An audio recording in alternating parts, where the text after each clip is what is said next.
Value zone hyper mart Nandamuri Balakrishna గారిచే November 28న నాచారంలో గొప్ప ప్రారంభం.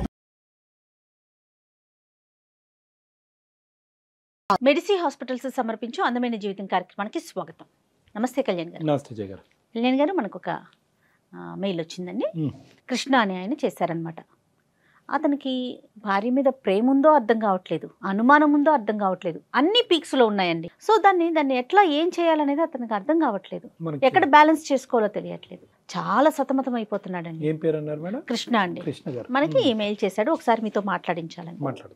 సో మనకి నెంబర్ ఇచ్చారు, ఒకసారి కాల్ చేసేద్దామండి. చేయండి తప్పకుండా జయ గారు, will help him. Hello hello, ఎవరండి? నమస్తే అండి కృష్ణ గారు, నేను జయానండి, అందమైన జీవితం ప్రోగ్రామ్ నుంచి కాల్ చేస్తా ఉన్నాను. మేడం మేడం చెప్పండి. బాగున్నారా కృష్ణ గారు? ఏదో ఉన్నాం మేడం, కొన్ని రోజులు ఉంటే తర్వాత ఫోన్ చేయాలంటే నేను ఖచ్చితంగా పిచ్చి హాస్పిటల్లో ఉండాలి. అయ్యయ్యో అట్లా ఏం ఉండదండి. జీవితం ఎప్పుడు ఎత్తు పల్లాలు ఉంటానే ఉంటాయి, కష్ట సుఖాలు ఉంటానే ఉంటాయి. మీ గురించి నేను బ్రీఫ్గా చెప్పాను అంతే, చాలా చాలా తక్కువగా మాట చెప్పాను కళ్యాణ్ గారికి. డాక్టర్ కళ్యాణ్ గారు ఉన్నారు స్టూడియోలో, ఒకసారి మాట్లాడతారా? ఇవ్వండి మేడం. నమస్తే కృష్ణ. నమస్తే సార్. చిన్నపిల్లడు పెద్దోడు ఎంత నీ వయసు? నా వయసు 28 సంవత్సరాలు సార్. 28 years. చిన్న చెప్పినా ఏంటి సమస్య? నేను ఒక అమ్మాయిని లవ్ చేసి పెళ్లి చేసుకున్నాను సార్. 1 year పాటు రిలేషన్షిప్ లో ఉన్నాము. ఆ తర్వాత పెళ్లి అయ్యి కూడా నాకు 1.5 year అయింది. 1.5 year. వేరే ఏ గొడవలు లేవు సార్.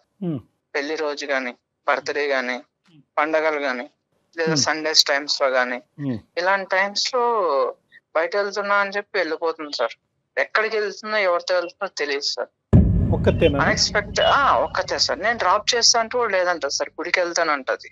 కానీ గుడికి వెళ్ళి వచ్చేటప్పుడు కనీసం కొబ్బరికాయో, ప్రసాదమో, పువ్వు, పండు, లేదా కనీసం బొట్టు కూడా ఉండదు సార్. లేదా ఫ్రెండ్ వాళ్ళ ఇంటికి వెళ్తాను అంటది. తనకున్నదే 2 ఫ్రెండ్స్. ఆ 2 ఫ్రెండ్స్ లో ఇద్దరికి కాల్ చేసిన అన్నయ్య మా ఇంటికి రాలేదు, అన్నయ్య మా ఇంటికి రాలేదు.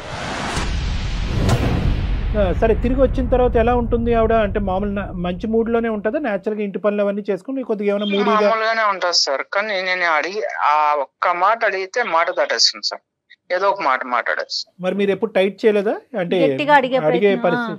స్ట్రిక్ట్ గా కూడా అడిగాను, బట్ ఎప్పుడు కూడా సరే ఒక్కసారి కూడా నాకు ఆన్సర్ ఇవ్వలేదు. నేను అడిగిన క్వశ్చన్ కి అయితే ఆన్సర్ ఇవ్వలేదు, వేరే ఏదో ఒకటి మాట్లాడేది. 1 year పాటు లవ్ చేస్తున్నటువంటి క్రమంలో ఇటువంటి పరిస్థితి ఎప్పుడన్నా మీకు ఎదురైందా? లవ్ చేస్తున్నప్పుడు అంటే నేను తన 24/7 నా దగ్గర ఉండదు కదా సార్. ఆ టైంలో నేను నా స్వార్థం ఏంటో తెలుసా మేడం? అదే ఒక ఫ్యామిలీ నుంచి వచ్చిన అమ్మాయి అంటే వాళ్ళ నాన్నకి, వాళ్ళ అమ్మకి, వాళ్ళ అన్న తమ్ముళ్ళకి ప్రేమ పంచాలి. అదే ఒక అనాథ అయితే తన ప్రేమంతా నాకే వస్తుంది కదా మేడం. అంతటి స్వార్థపరుని మేడం నేను. చాలా అంటే చాలా 3 jobs మారాను ఇప్పటికి. అంటే ఏంటన్న జాబ్స్ మారడానికి ఏంటి? స్ట్రెస్ వల్ల, లేదంటే ఊర్లు స్ట్రెస్ వల్ల సార్, స్ట్రెస్ వల్ల. అంటే అకేషన్ వచ్చినప్పుడు మీరు ఫీల్ అవుతున్నారు, తను ఫీల్ అవుతున్నారు, మీరు అడిగితే అంతే అక్కడతో కట్ ఆఫ్ చేసి మీ ఇద్దరు ప్రయాణం మళ్ళీ సాఫీగా ముందుకెళ్ళిపోతుంది. కాబట్టి ఎప్పుడు కూడా ఈ ఇష్యూ ఒక సీరియస్ మ్యాటర్ మీ ఇద్దరి మధ్యన అవ్వలేదేమో అని అనిపిస్తుంది. మీ లోపల మీరే కుంగిపోతున్నారు. అవును సార్, తను నేను గట్టిగా అడగలేను. పోనీ మీ సైడ్ ఎవరున్నారు నాన్న? అంటే అమ్మాయి సైడ్ తను అనాథ కాబట్టి ప్రేమంతా నాకే కాల్ ఉన్నారు సార్. అమ్మ నాన్న ఉన్నారు, బట్ వాళ్ళకి చెప్తే ఎక్కడ నా బాధ, వాళ్ళు ఏమనుకుంటున్నారంటే అరే వీళ్ళు సంతోషంగా హ్యాపీగా ఉన్నారు అని అనుకుంటున్నారు. సో వాళ్ళ ఆ భ్రమణాలనే బతకనివ్వండి అనేసి నేను వాళ్ళకి ఏం చెప్పట్లేదు. వాళ్ళకి చెప్పి వాళ్ళు నా వాళ్ళు ఎందుకు బాధపడ్డాం. ఎప్పుడన్నా ఫాలో అయ్యారు నాన్న తన్ని? ఎక్కడైనా ట్రాక్ చేశారే? ఫాలో అవ్వలేదు కానీ సార్, ఎప్పుడన్నా టెంపుల్ కి వెళ్తా అన్నప్పుడు, నాకు ఏదైనా పని పడాలో వెళ్ళినప్పుడు అక్కడ టెంపుల్లో ఉండదు సార్. మీ డౌట్ ఏంటి నాన్న? అంటే ఇప్పుడు మీరు చేయడానికి మీ లోపల ఉన్న ఇన్నర్ కాన్షియస్ మీకు ఏమని చెప్తున్నారు? నా ప్రాబ్లం ఏంటంటే, ఒకటి నాతో ఏదైనా అన్కంఫర్టబుల్ ఫీల్ ఉండాలి. ఓకే. లేదు 2 తను ఎవరితో అన్నా ఇల్లీగల్ ఉండాలి. ఎవరి వల్లన్నా ఇబ్బంది పడుతూ నాకు చెప్తే నేనేమన్నా ఫీల్ అవుతానేమో అని అయి ఉండాలి. ఈ 3 ఏదని నాకు అర్థం కావట్లేదు. ఎవరన్నా అంటే ఇక్కడ చూడండి, ప్రాబబిలిటీ ఈజ్ వెరీ రేర్. అంటే ఎంత రేర్ అంటే కనుక నిజంగా ఒక ఇల్లీగల్ ఒక అక్రమ సోకాల్ సంబంధం పెట్టుకునేటటువంటి ఆడపిల్ల ప్రతిరోజు కలవాలని పరితపిస్తూ ఉంటుంది. ఒకప్పుడు అలా బయటకు వెళ్ళకపోయినా ఇంట్లో ఉన్నప్పుడైనా ఫోన్లో మాట్లాడటం కానీ మెసేజ్లు చేయటం కానీ ఏదో విధంగా ఇంకో మాట్లాడుతూ ఉంటుంది సార్. ఫోన్ లో ఎప్పుడన్నా నేను కాల్ చేసినప్పుడు బిజీ వస్తుంది. సో ఆ టైంలో టైం డ్యూరేషన్ ఉంటుంది కదా, ఆ డ్యూరేషన్ టైం నేను ఎప్పుడైనా ఇంటికి వెళ్ళినప్పుడు చెక్ చేస్తే ఆ డ్యూరేషన్ కాల్ లాగ్సే ఉండవు, డిలీట్ చేస్తాను. నీ వైఫ్ గురించి నువ్వు వన్ ఇయర్ పాటు ప్రేమించినటువంటి ఒక అమ్మాయి గురించి ఎంతవరకు నీ మనస్సాక్షి ఆ అమ్మాయికి వేరే ఏదైనా సంబంధం ఉండుండొచ్చని ఎంతవరకు యాక్సెప్ట్ చేస్తుందని, అది ఉందా? అటువంటి ప్రాబిలిటీ ఉండొచ్చా? అంటే అది చాలా రేర్ సార్. Right, okay. నేను ఎందుకు ఈ ప్రశ్న అడిగానంటే కృష్ణ, ఎందుకంటే ఈరోజు సుమన్ టీవీ అందమైన జీవితం ద్వారా ఏంటంటే మిమ్మల్ని ఏదో కలిపేటటువంటి ప్రయత్నం చేయాలి, కానీ ఒక కొత్త కథని మీ ఇద్దరి మధ్యన క్రియేట్ చేయకూడదు. ఒక అనుమానం అనేటటువంటి కథ, మీ భర్త నీ మీద అనుమానం పడుతున్నారు, 6 గంటల్లో ఎక్కడికో వెళ్తున్నావు అనేటటువంటి ఆలోచనతో అతను అడగలేక మా చేత అడిగించాడు అని మేము మొదలు పెట్టామనుకోండి, రేపొద్దున మీ ఇద్దరి మధ్యన వేరే భారతం అనేది మొదలవుద్ది. ఒకప్పుడు ఆ అమ్మాయి ధిక్కరిస్తే కనుక, ఏ సమాధానం చెప్పకుండా ఫోన్ పెట్టేస్తే కనుక నెక్స్ట్ ఏంటి అనేటటువంటి దానికి నువ్వు మెంటల్గా ప్రిపేర్ అయ్యి ఉన్నావా? చెప్పొచ్చు, చెప్పకపోవచ్చు. 1.5 year ప్రేమించినటువంటి నీ స్థాయి వ్యక్తికే చెప్పని దానికి నాకెందుకు చెప్తుంది డాక్టర్ కళ్యాణ్ చక్రవర్తి? ఏమో నా యొక్క అనుభవం బట్టి, నేను అడిగే విధానం బట్టి, నా మీద ఉండే గౌరవం బట్టి చెప్తే చెప్పొచ్చు. చెప్పకపోయినా కూడా ఆ కథను అలా పక్కన పెట్టేసి రెస్ట్ ఆఫ్ యువర్ లవ్ స్టోరీని కంటిన్యూ చేసేదానికి అవకాశం ఉందా? తర్వాత డిసైడ్ చేద్దాం సార్. నాకైతే ఏ ఆలోచన లేదు, నాకు అసలు ఏం అర్థం కావట్లేదు. బ్లైండ్ గా ఉన్నాడు అంతేనా కృష్ణ? మీకేం అర్థం కావట్లా? అవును మేడం. డాక్టర్ కళ్యాణ్ చక్రవర్తి మాట్లాడిన తర్వాత కూడా, అందమైన జీవితం ఇన్వాల్వ్ అయిన తర్వాత కూడా సమాధానం రాలేదు కాబట్టి ఇదేదో భయంకరమైనటువంటిది, ఇక్కడ ఏదో జరిగిపోతుంది అనేటటువంటి అన్నెసెసరీ కన్క్లూజన్స్ మాత్రం దయచేసి రావద్దు. Okay right, good. మరి ఒకసారి తనతో మాట్లాడదామా కృష్ణ? మాట్లాడదాం మేడం. మెయిల్ లో నేను నెంబర్ మెన్షన్ చేస్తాను, మీరు ఒకసారి చేయరా? కృష్ణ మీరు లైన్ లో ఉండండి, నేను ఒకసారి ఐశ్వర్యకి కనెక్ట్ చేసి మాట్లాడతాను. ఓకే.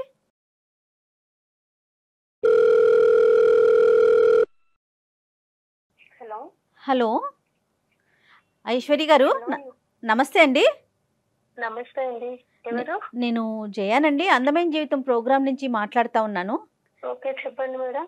మీ హస్బెండ్ కృష్ణ గారు లైన్ లో ఉన్నారు, ఒక్కసారి ఆయనతో మాట్లాడండి, దెన్ మళ్ళీ నెక్స్ట్ నేను మాట్లాడతాను. హలో కృష్ణ, మేడం మీ వైఫ్ ఉన్నారండి, ఒకసారి తనకి మాట్లాడండి. హలో. హలో ఐశ్వర్య చెప్పండి. కళ్యాణ్ చక్రవర్తి గారు, జయ మేడం ఉన్నారు. ఏమైందండి? మీరు ఎక్కడున్నారు? ఏమైందో నీకు తెలీదా? 1.5 year గా నేను అడిగి అడిగి అడిగి అడిగి వ్యక్తి పుట్టిపోయింది నాకే. అందుకే కనీసం సార్ వాళ్ళ దగ్గరికన్నా వస్తా, నా సమాధానం వస్తుందని చెప్పి నేను ఇక్కడికి వచ్చా.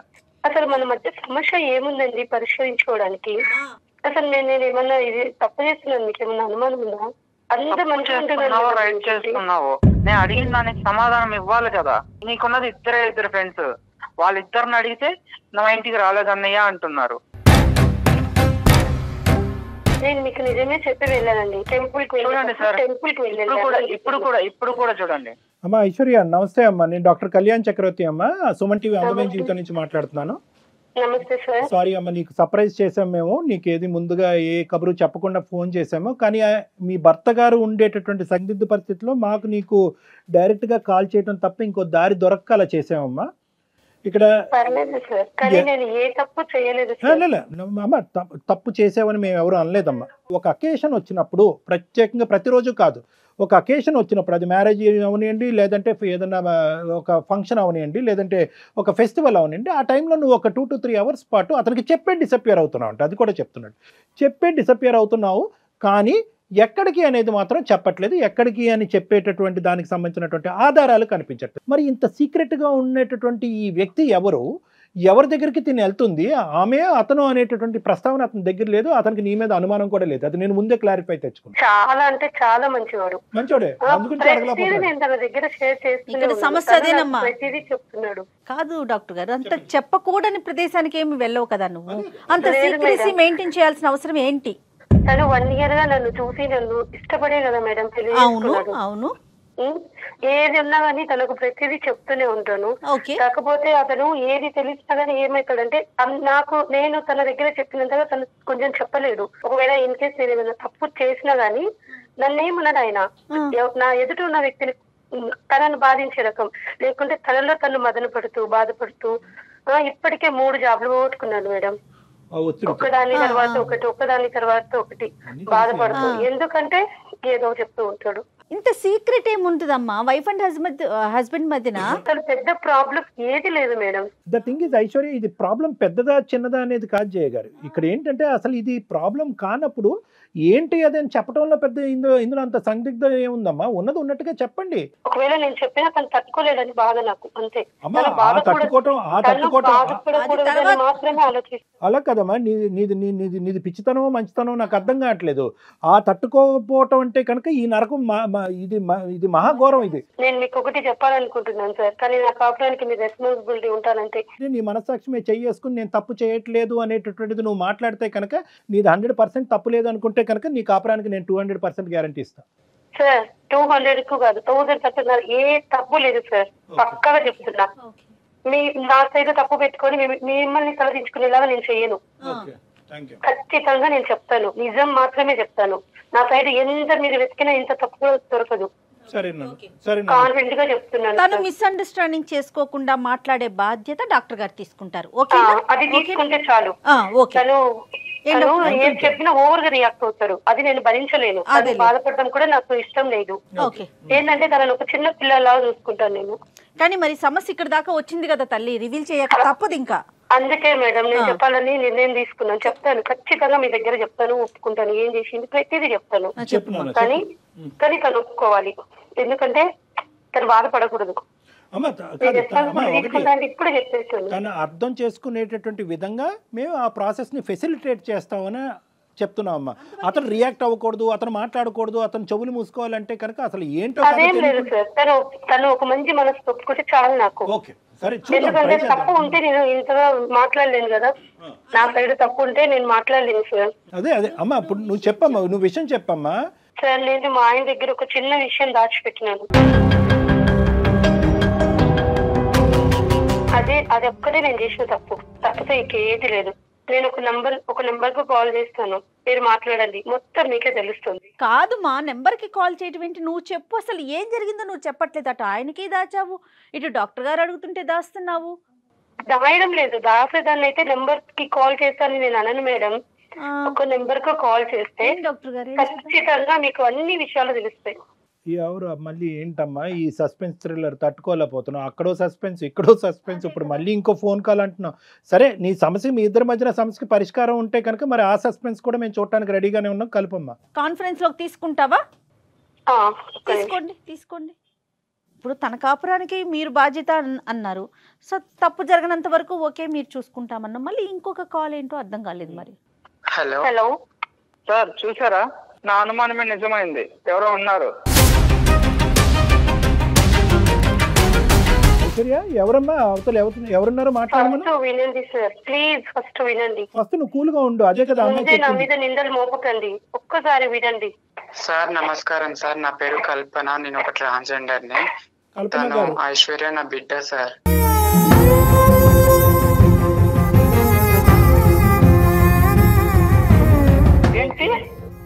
ఐశ్వర్య నా బిడ్డ సార్. అవును సార్. అసలు అర్థం కావట్లేదండి, కొంచెం క్లియర్ గా చెప్పండి సార్. యాక్చువల్లీ నేను ఒక ట్రాన్స్జెండర్ ని, నేను భిక్షాటానికి వెళ్తుండే రోజు. తను ఐశ్వర్య ఒక బస్ స్టాప్ లో దొరికింది నాకు. 2 years ఉంది తనకి. అయితే నేను తనని ఆ రోజు నేను తీసుకెళ్లి నా దగ్గర పెట్టుకుని 1 నెల రోజులు నేను చూశాను. తన వాళ్ళు ఎవరైనా వస్తారేమో దోలాడుకుంటూ వాళ్ళకి ఇచ్చేద్దాం అనేసి. 1 నెల రోజులు చూసినా కూడా ఎవరు రాలేదు. సో రాకపోవడంతో నేను తనని పెంచుకున్నాను.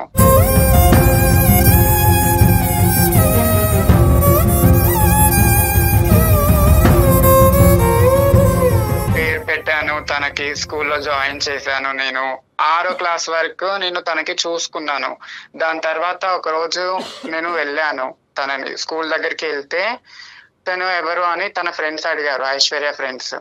అడిగితే తను మా మమ్మీ అని చెప్పడంతో చిచ్చి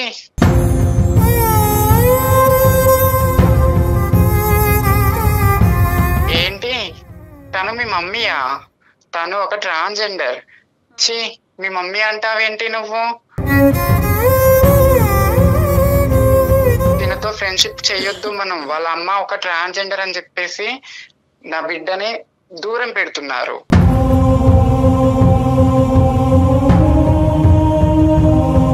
సో నేను అప్పుడే అనుకున్నాను, నా బిడ్డకు ఒక మంచి భవిష్యత్తు ఇవ్వాలి, నేను పడ్డ అనుమానాలు నా బిడ్డకు రాకూడదు అని నేను 6వ క్లాస్ తర్వాత తనని అనాథ ఆశ్రమంలో నేను జాయిన్ చేశాను.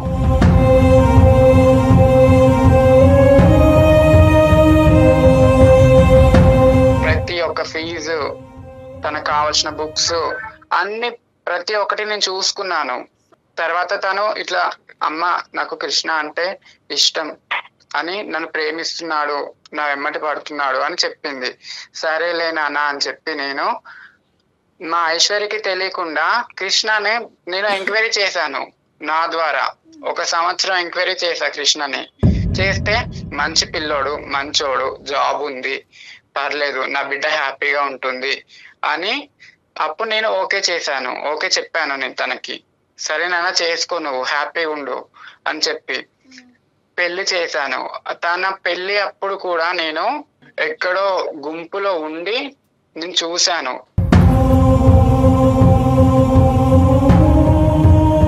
అనాథ ఆశ్రమం తరపు నుంచి తన పేరు మీద ఫిక్స్డ్ డిపాజిట్ 5 లక్షలు చేశాను.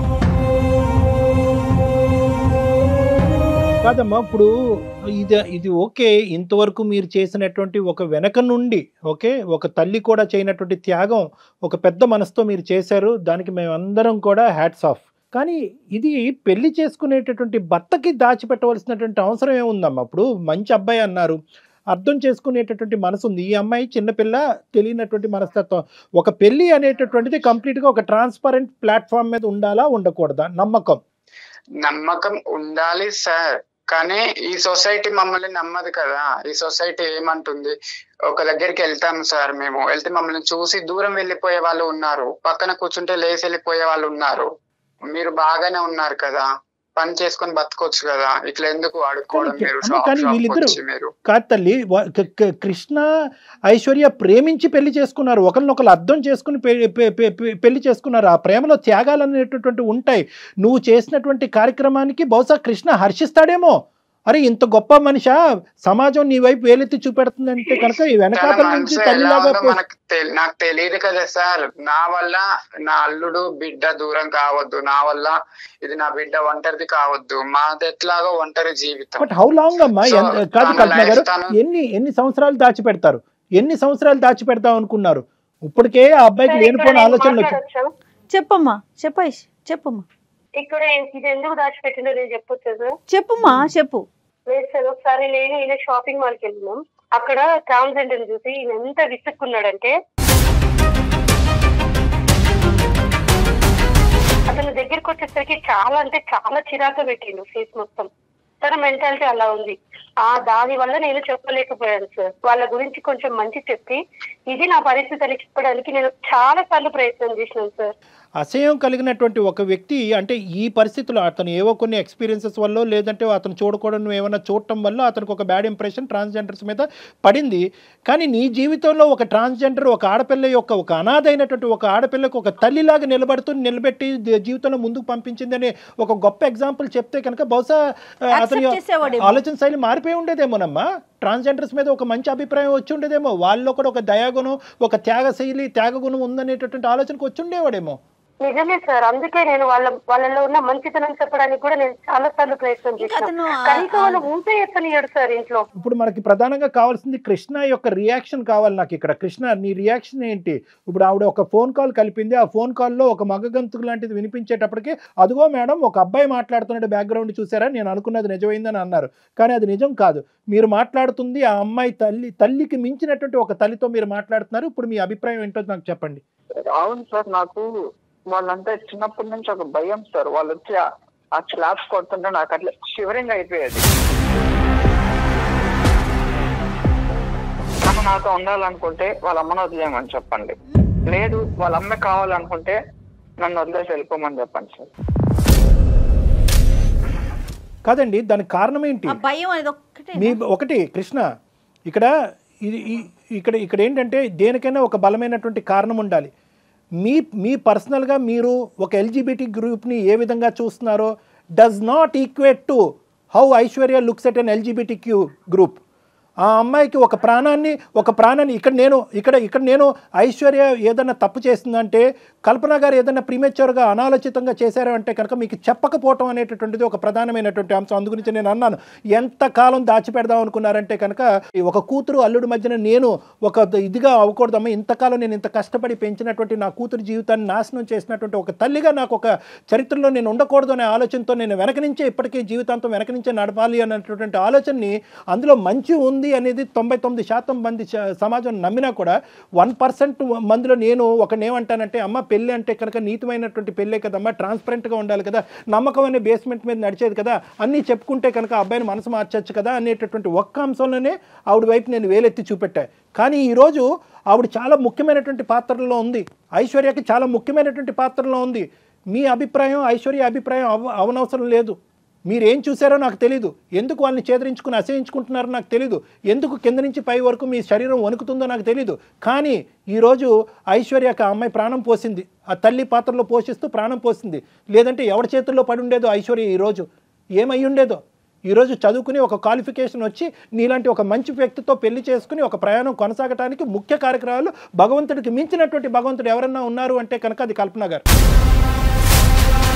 మా అత్తగారు ఒక ట్రాన్స్జెండర్ అంటే మా ఫ్యామిలీ కానివచ్చు, లేదంటే సొసైటీ కావచ్చు, నన్ను వేరేలా చూస్తుంది సార్. సో నేను అది తీసుకోలేను. Let us take another hypothesis. ఒక నిమిషం ఐశ్వర్య, నాకు కృష్ణతో నేను డీల్ చేయాలి. కృష్ణ మీద నాకు కోపం లేదు. కృష్ణ కన్ఫ్యూజన్లో ఉన్నాడు కాబట్టి కన్ఫ్యూజన్ క్లారిటీలోకి తీసుకురావాల్సిన బాధ్యత నా మీద ఉంది. ఎందుకంటే మీ కాపురాన్ని నిలబెడతానని నేను ప్రామిస్ చేసిన తర్వాత నువ్వు కల్పన గారికి ఫోన్ కలపడం జరిగింది. కృష్ణ, ఒకప్పుడు ఈ అమ్మాయిని పెంచి ఈ స్థాయి వరకు తీసుకువచ్చినటువంటి వ్యక్తి కల్పన గారు ఒక ట్రాన్స్జెండర్ అనేటటువంటి అంశం మీరు గాఢంగా ప్రేమించుకుంటున్నటువంటి ఆ సంవత్సరంలోనే బహుశా ఐశ్వర్య వచ్చి నీకు చెప్పుంటే కనుక అప్పుడు ఏమని ఉండేవాడివి? సార్ నా ప్రేమ కాదు సార్, ఇప్పుడు తను మా అత్త అని చెప్పుకొని ఎలా చెప్పుకోగలుగుతాను సార్ నేను? అత్త కాదు ఎవరు కాదు. ఈ అమ్మాయి ఈరోజు ఇది దాచిపెట్టకుండా మీరిద్దరు ప్రేమించుకున్నటువంటి క్రమంలో మన ప్రేమను నువ్వు యాక్సెప్ట్ చేసావు, మన ఇద్దరు ఇంత గాఢంగా ప్రేమించుకుంటున్నాం, మన ఇద్దరు ముందుకెళ్ళి పెళ్లి చేసుకోబోతున్నాం. అయితే నీకు ఒక ముఖ్యమైనటువంటి అంశం చెప్పాలి, నా తల్లికి మించినటువంటి తల్లి నా జీవితంలో ఒక ట్రాన్స్జెండర్ ఉంది, ఆవిడే కల్పన అనేటటువంటి అంశం నీకు చెప్పుంటే నువ్వు ఈ ప్రేమ నుంచి విత్డ్రా అయిపోయి ఉండేవాడా, నీకు నాకు పచ్చి అని అని ఉండేవాడువా? సార్ అప్పుడైతే ఏమో తెలియదు సార్, ఇప్పుడైతే నేను యాక్సెప్ట్ చేయలేను సార్. మా ఇంట్లో వాళ్ళకి నేనేం చెప్పుకోవాలి సార్? ఒకటి, మీ ఇంట్లో వాళ్ళకి ఏం చెప్పాలి అనే ముందు నీ మనస్సాక్షికి ఏం చెప్తావు అనేటటువంటిది ముఖ్యమైనటువంటి అంశం. మీ ఇంట్లో వాళ్ళకి చెప్పి నువ్వు ఐశ్వర్యాన్ని లవ్ చేయలేదు, గుర్తుపెట్టుకో. నీ మనసుకు నచ్చింది కాబట్టి ప్రేమంతా నాకే ఇవ్వాలి అనేటటువంటి ఆలోచనతో ప్రత్యేకంగా ఒక అనాథాశ్రమంలో ఉండేటటువంటి అమ్మాయిని ప్రేమించుకోవాలనే వెనకాతలు నీకు ఉండేటటువంటి ఒక మంచి ఉద్దేశం ఈరోజు చెడగొట్టాలి అనేటటువంటి ఆలోచనతో ఉండద్దు. ఎందుకంటే నీ మనస్సాక్షిలో ఉన్నది ప్రధానమైనటువంటి అంశం ఎవరంటే కనుక ఐశ్వర్యకి నచ్చినటువంటి అందరి వ్యక్తులు కూడా నువ్వు ప్రేమించాలి, అందరి వ్యక్తులు కూడా నీ మనుషులు అవ్వాలి కాదా? వాళ్ళు ఎవరైతే ఏంటి, ఏ జెండర్ అయితేనేంటి,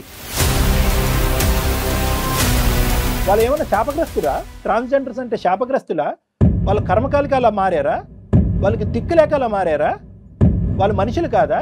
కృష్ణ, మీకు తెలుసో లేదో చాలా ఉన్నతమైన స్థానాల్లో ట్రాన్స్జెండర్స్ ఉన్నారండి ప్రజెంట్. ఇక్కడ ముఖ్యంగా గుర్తుపెట్టుకోండి, మీ మనస్సాక్షి ఐశ్వర్యను ఎంత యాక్సెప్ట్ చేస్తుందో కల్పన గారిని కూడా అంతే యాక్సెప్ట్ చేస్తుందా లేదా అనేటటువంటిది ఫస్ట్ జీర్ణించుకోండి.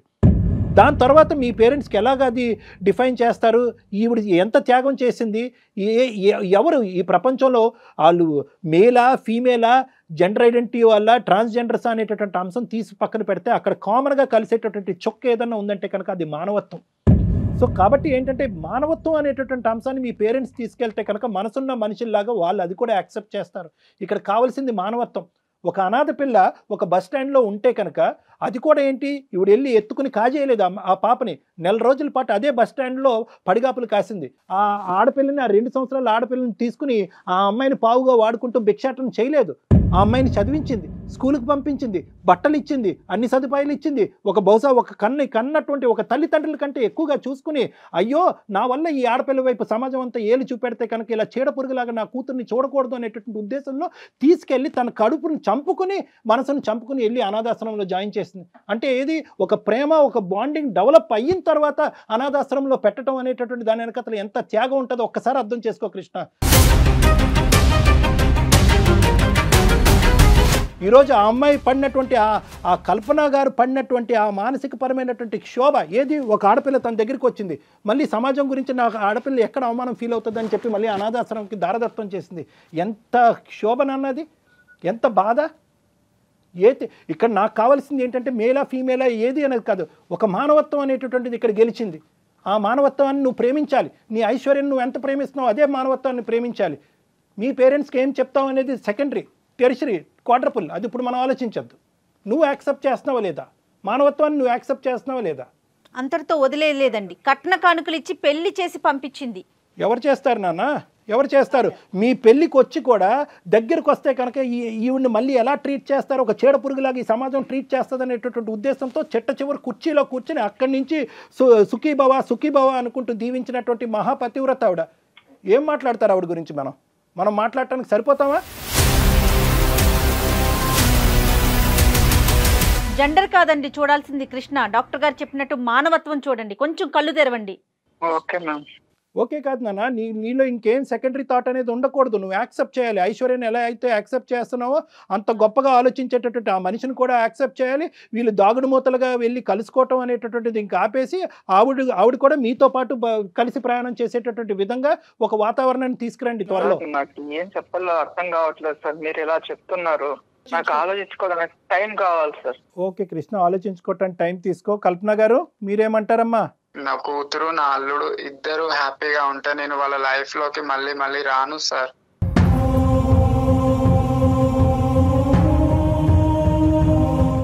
నేను ఎక్కడికన్నా దూరంగా వెళ్ళిపోతాను. నువ్వు అల్లుడు మంచిగా ఉంటే నాకు అదే చాలమ్మా.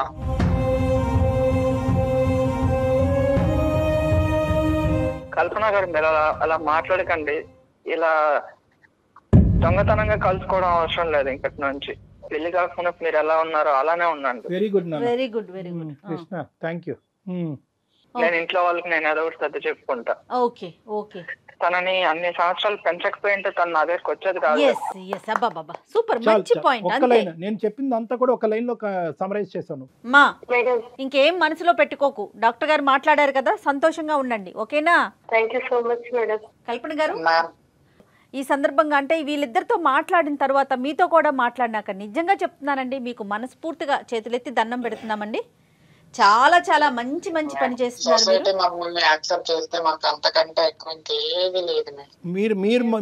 మీరు ఒక కల్పన గారు, మీరు చేసేటటువంటి మంచి కార్యక్రమాలకి పైన భగవంతుడు అనేవాడు ఎప్పుడు కూడా ఉంటాడు. అతను ఎప్పుడు చూస్తూనే ఉంటాడు. Society acceptance and non acceptance అనేటటువంటిది 100% of the population 100% of the time ఎప్పటికీ మనం సాటిస్ఫై చేయాలి. డెఫినెట్ గా అలాంటి రోజు కూడా వస్తుందండి. అన్ని మంచి కార్యక్రమాలు అన్నీ కూడా కలగలుపుగా ఏదో ఒక రోజు 110% మీ యొక్క గ్రూప్ ని అందరూ మనస్ఫూర్తిగా యాక్సెప్ట్ చేసిన మంచి రోజు ఖచ్చితంగా వస్తుంది. చూస్తూనే ఉండండి. థ్యాంక్ యూ అండి. నమస్తే. నమస్తే అండి. నమస్తే.